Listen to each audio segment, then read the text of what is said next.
បងចង់ដឹងពីចិត្តពេលនេះមិនគិនយ៉ាងណាមនុស្សពីរនាក់ធ្លាប់តែត្រូវការគ្នាស្ទើររាល់ថ្ងៃវេលាកន្លងទៅបែរំពើនៅស្នេហ៍បងទេឬមួយក៏ស្រងមាន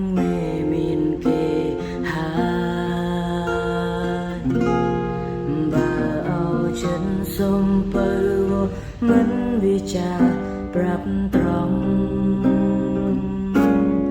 សូមគុំលាអារម្មណ៍បងខំចិត្តនៅក្បែរថ្លៃបងអាចធ្វើចិត្តបានស្រពំផានគុំបានរំធ្វើមេត្តាវិចាស្រដី